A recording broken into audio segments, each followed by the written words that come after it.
Hi guys, Phil Travis here, Modern Russia, History 448. This week's lesson is Détente, the 1970s. Um, I hope these presentations are helpful. I'm actually re-recording this first slide because the last slide got cut off at the end, and I just wanted to finish my thought. You'll see when we get there, but when you get to that last slide, you'll see that it gets cut off. And what I was basically trying to say in that very last point was that there were problems within the Soviet sphere and in the Soviet system that were causing fissures within the Soviet system and were going to create significant problems in the 1980s. But anyway, let's start fresh with détente and get there. I just want to remind you what I was doing at the end. You'll know that that's where I was going anyway. I just wanted to mention it. So if you have any questions, let me know. And again, I hope these are helpful. All right, guys. So détente generally refers to a lessening of tension in the Cold War. But oftentimes, détente is considered to mean different things for the United States and the Soviet Union.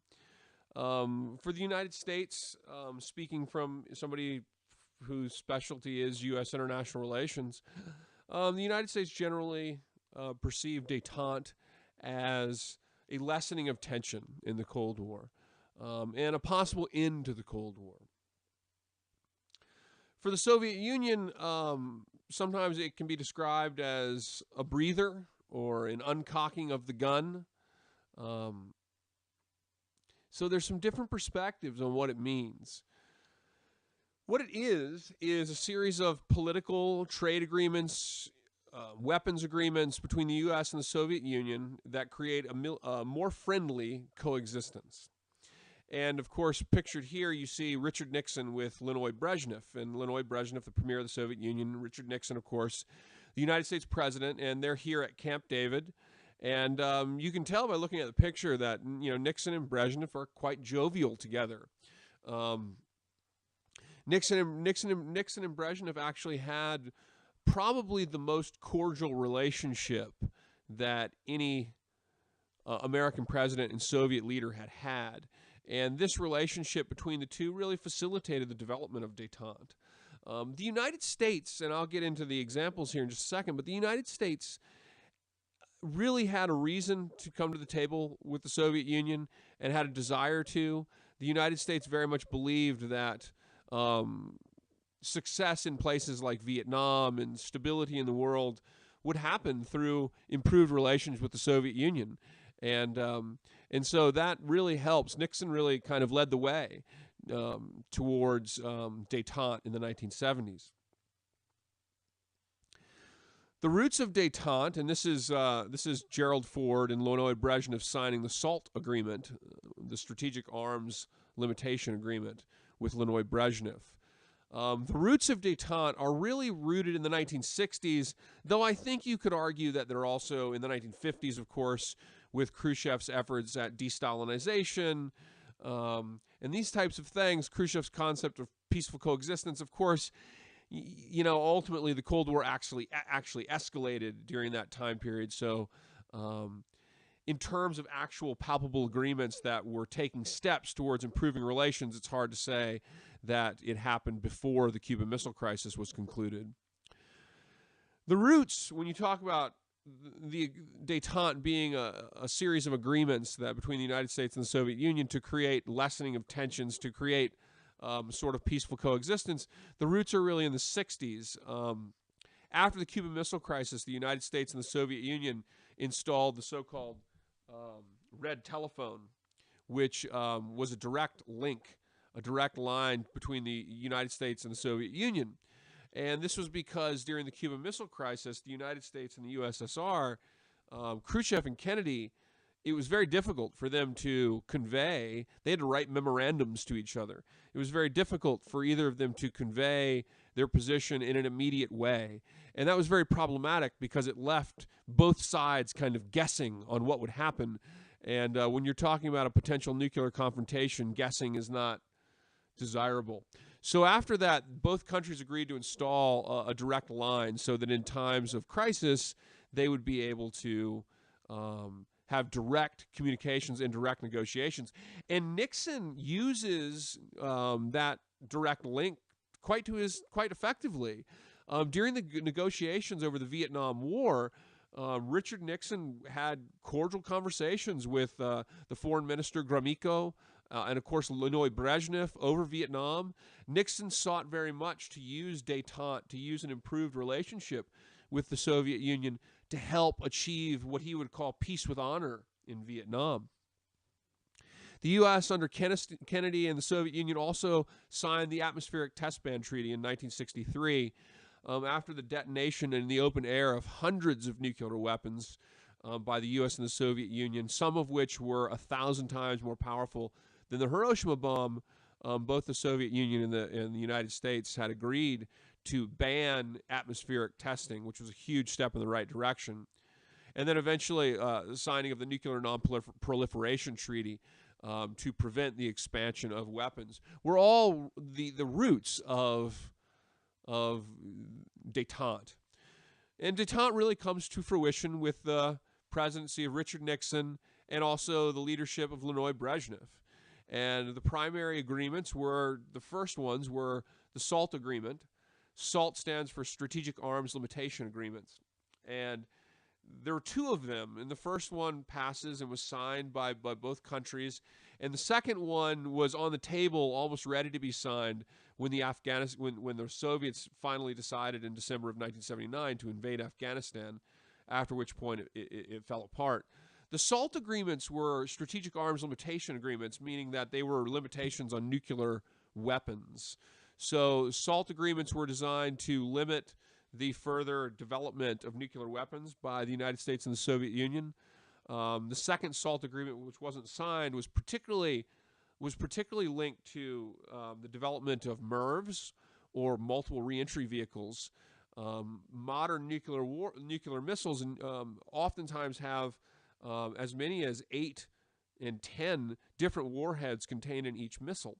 And so a nuclear missile by the 1970s could be fired at a target, or fired at 8 different targets, because it would have 8 different reentry vehicles when they reenter the atmosphere, and they were able to target different cities or military installations. The Soviets were behind on that type of technology, and the United States were really on the cutting edge of developing the best and most efficient and most accurate nuclear weapons, and the Soviet Union very much found it in their interest to try to limit developments of things like MIRVs, because it was a potential threat to the USSR, which had technologically fallen behind the United States. Another component was the ABM Treaty.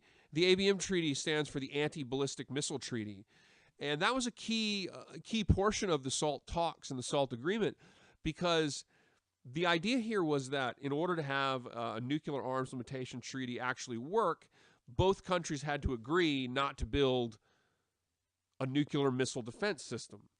And this is why you can see why Reagan's Star Wars program was so controversial to Gorbachev, because it violated the ABM Treaty.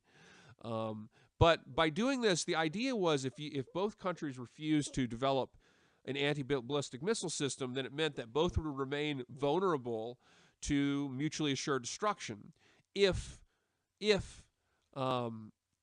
both continued to cut back their weapons. So the idea is that if you didn't have this, then you could cut back your weapons, but if one country was able to master an anti-ballistic missile system, then that would mean that theoretically they could launch a first strike against you, but be able to largely defend against your response strike. And so they wanted to have this anti-ballistic missile treaty set in place so that neither side would try to do that. Because if one side did that, then the natural reaction of the side that didn't have the missile defense system would be to build as many nuclear weapons as you could so that you could override the system. And so they wanted to prevent that. They wanted to stop the nuclear arms race. Détente developed further under the presidency of Gerald Ford. Of course, Leonid Brezhnev was premier throughout the 1970s. Of course, Nixon did many good things as president. Actually, détente was one of his great claims to fame in international relations. He created the path to opening the door with China. He actually spearheaded the creation of OSHA, the EPA. He increased welfare benefits to dependent children. He was in a lot of ways he did some things that were progressive. He also, of course, was very corrupt, and he had to control everything. And, of course, his corruption led to his downfall. And you can't have, when you think about Nixon, the corruption comes with Nixon. So, you can't have Nixon without the corruption.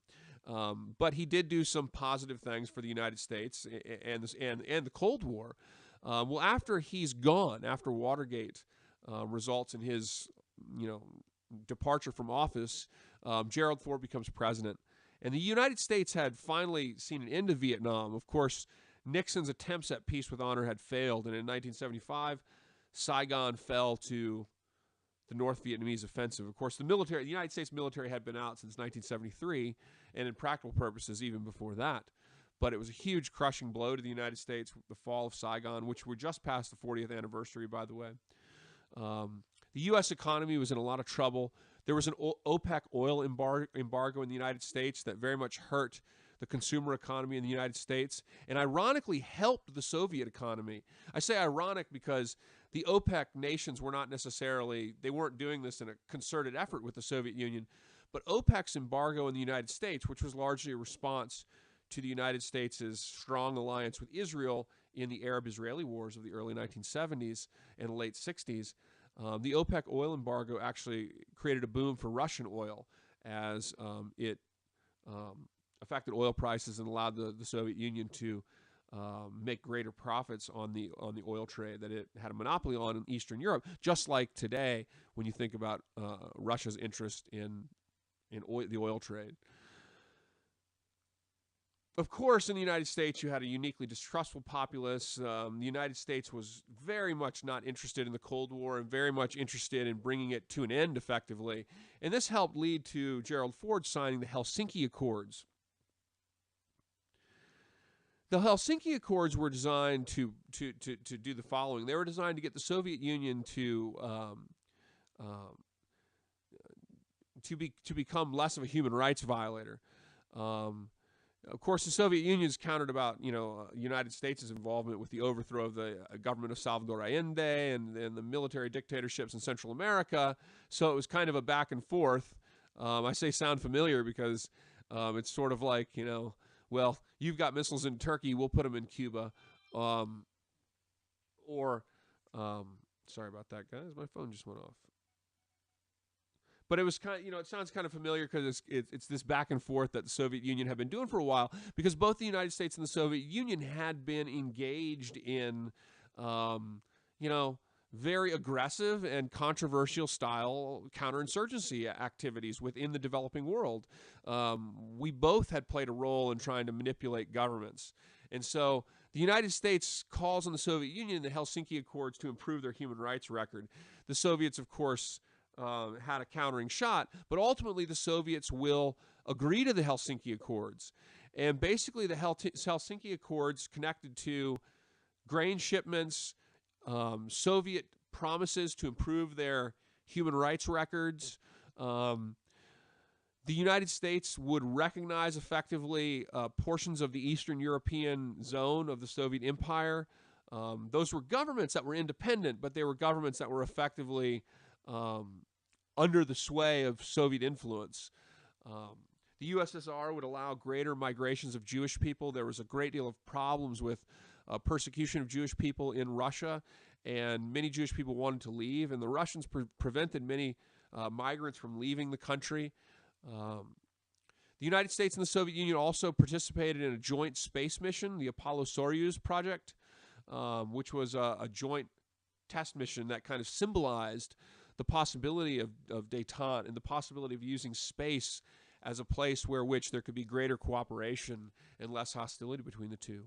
But the Helsinki Agreement really became the next big step in détente, and it was largely, it was criticized heavily in the United States because a lot of people said in the United States that basically we were recognizing Soviet influence in Poland, but all we were getting in return were Soviet promises. And the Soviets, from their perspective, from many hawks' perspective in the United States, the promises of the Soviet Union were, a little bit hard to take at times. So there was a lot of people that were very concerned that the promises of human rights, improving human rights records, and these types of things were just promises, and that the United States couldn't account on a lot of this stuff. So it was the Helsinki Accords were controversial in the United States. The Soviet Union needed grain from the United States, and so we make those grain shipments contingent on human rights improvements. And so both sides see it as them getting something out of it, but it really embodies détente. Of course, there's still a problem with détente, right? The U.S. and the USSR still have nuclear weapons aimed at each other. And in fact, the positioning of things like U.S. Pershing missiles in West Germany, Soviet missiles in their sphere, were quite hostile. Pershing missiles were put in Germany in the 1970s, and those were very hostile moves given the progress towards détente. The U.S. and the USSR were also still competing quite intensely over the developing world. The United States, after Vietnam, under the leadership of Ford and Carter, tries to scale back its involvement in the developing world. The United States very much wanted to back away from the Cold War, but the Soviet Union continued through countries like Cuba to aggressively promote its position in the promotion of its sphere of influence in the developing world. There was a war in Angola in which Cuba was increasingly involved. In Latin America, the United States were supporting hardline leaders, and the Cubans and the Soviets were looking to encourage revolutionaries who fashioned themselves in the guise of Fidel Castro. The U.S. and the USSR were vying for influence in the developing world still. And while the United States' activity scales back a little bit after the fall of Saigon and the end of Vietnam, this trend remains true. And of course, in the 1980s, the Cold War really becomes very, very hot, meaning a shooting war in the developing world, particularly in places like Central America. And of course, the United States' indirect involvement to try to counter the Soviet invasion of Afghanistan that happens in December of 1979. So we're making steps towards détente. Helsinki Accords, promises to improve human rights, the Apollo-Soyuz project, SALT, ABM, promises on Jewish migration, grain deliveries. Nixon and Brezhnev are buddied up, and they're friends, it seems like, but there's still some big problems that, in a lot of ways, will promise that détente falls apart. And probably the biggest factor in détente falling apart was the Soviet invasion of Afghanistan in 1979. The Soviets had promised Carter in 1978 that they wouldn't do this, but as the war became more intense and as those that sought affiliation with the Soviet Union in Afghanistan increasingly encouraged Soviet help, the Soviets finally felt that they had to intervene. And it was that moment that Carter felt betrayed, and you really saw the détente fall apart. There's also issues in the USSR in the 1970s. The issues for the USSR in the 1970s, and I mean, if you notice from the reading of Service, really doesn't pull any punches, so to speak. Service is pretty rough when he talks about characterizing the leadership in the Soviet Union at this time. Basically, Service says that the Soviet Union was really incapable of any major domestic reforms. Instead, you had what he describes as almost a geriatric Politburo, in which you had a very old, nostalgic kind of old guard that, getting up in the average age of many of was 69 years old. And many of them had, even though they had, been supportive of aspects of de-Stalinization, many of them considered rehabilitating the image of Stalin. Many of them started to look back and think about Stalin from a nostalgic perspective. None of them really liked the terror. They weren't looking back at the terror of Stalin from nostalgic lens, but they were looking back at his attempts at industrialization and the strength that he provided as a leader. And so there was people in the Soviet Union that were far more interested actually in the nostalgia of what Stalin represented than there were those ready to reform. Individuals like Gorbachev were few and far between in the Politburo. Leonid Brezhnev was an old leader, and he suffered much failing health. He suffered a series of strokes and was, like the rest of the Politburo, not really interested in serious reform. Um, Collectivized agriculture continued to fail, and they increased their activity in this rather than privatizing it. Collectivized agriculture seemed to be an utter failure. That's why the Soviet Union needed so much grain imports from the United States. There's increasing tension in the Soviets' eastern sphere. There's strikes in Poland. Of course, in 1968, the Soviets had put down the Czechoslovakian uprising and the so-called Prague Spring in 1968. There's increasing tension within Poland as strikes and protests increasingly build against the Soviet regime. There's increasing dissatisfaction over a lack of consumer economy, a failure of the Soviet system to truly kind of improve the well-being of the individual people of the Soviet Union. And despite the fact that the Politburo, through more or less propaganda, liked to refer to the Soviet Union as a state of developed socialism, in which the country was theoretically at a state of maturation of the socialist project, the reality is that the vast majority of spending went to things like military and nuclear ballistic missiles and these types of things, and did not go to the consumer sphere. And so many people in the Soviet Union were critical of the Soviet leadership. Individuals like Alexander Solzhenitsyn, who was one of the foremost critics of the regime, who also came from within the Soviet system. Many people listened to radio programs like Voice of America, as you saw in the documentary last week, and this influenced their perspective on how the Soviet Union was doing.